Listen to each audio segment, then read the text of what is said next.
domėjimasis paukščiais aiškiai didėja ir tai yra smagu, nes atsiranda proga žmonėm kartu suėjus būtent išmokti elgtis gamtoj taip, kaip reikia elgtis.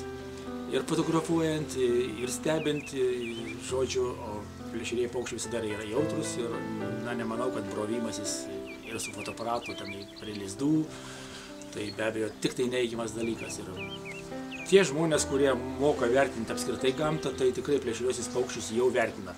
Bet aš nemanau, kad, sakykime, žmonės, kurie mažiau susiję su gamta, tačiau į gamtą nori eiti, tai be abejo eina turbūt ne visada tinkamais būdais.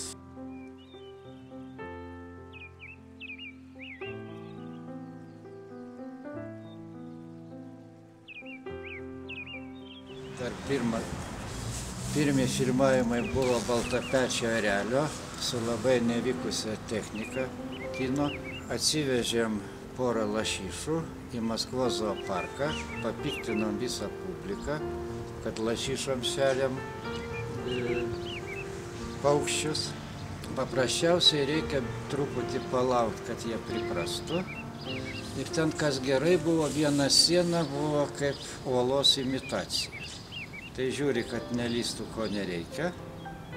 Ir stambių planų, ypač, pavyzdžiui, jeigu darai grinai nagus, kaip drasko tą lašišą, nes labiausiai trukdo, jeigu nėra specialiai daryta, kad tai voljere, tai tas voljeras trukdo. O taip tai reikia, labai būtų gerai įkišus kamerą, jeigu įmanoma, įtaisius į voljerą ir distanciniu valdymu.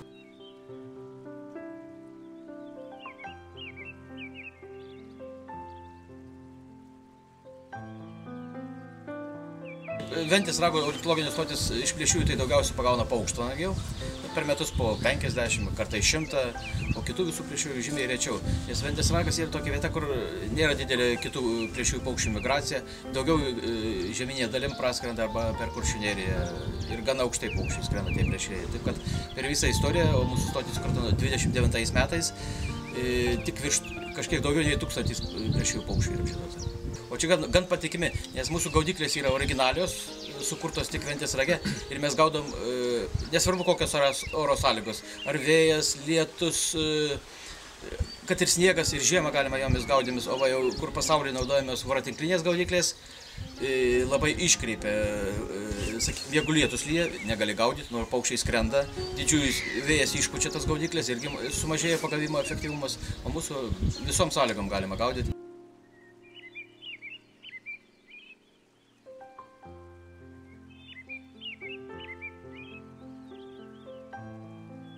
Plėšriųjų paukščių šiaip situacija dar nėra bloga, bet turbūt aišku, kad jeigu nebus įmamasi tikrai pakankamų apsaugos priemonių, tai ta situacija gali pablogėti. Apskritai apie nelaisvę auginamus paukščius, jeigu jie auginami laukiniai paukščiai dėl kažkokio tai ego patenkinimo, tai vienareikšmiškai neigiama.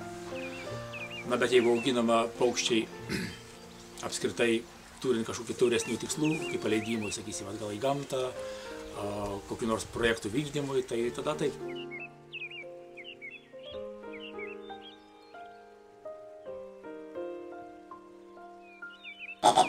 Полярки больше перепелок любят. В день на одну полярку надо одну, максимум 2 перепелки. Бывает, пару дней вообще не кушают. Ну и цыплята, конечно, как захотят, пускай так они и выбирают себе.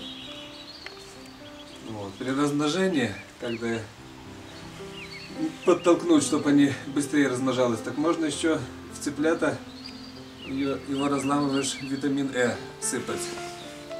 Это стимулятор к размножению, в принципе. Pavyzdžiui, laplandinės pelėdos, tai jos, jeigu jūs prieisit prie lizdo, jūs puls kaip reikia. Laplandinės pelėdos baltosios.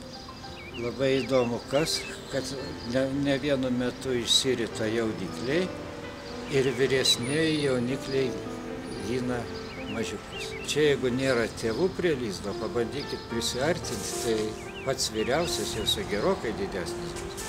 Tai jisai puls jūs, šnipždamas.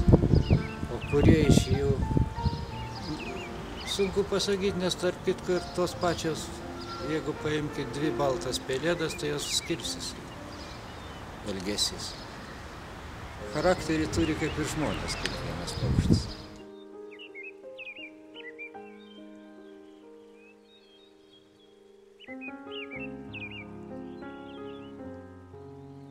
Čia priklausys nuo bendros politikos plėšriųjų paukščių atžvilgių, kaip bus laikomasi. Jeigu bus išlaikyta pakankamai miškų, perėjimo vietų, bus reglamentuojama veikla ūkinė miškuose, tai nebejoju, kad kol kas plėšriųjų paukščių ateitis dar nėra tokia jau pesimistinė.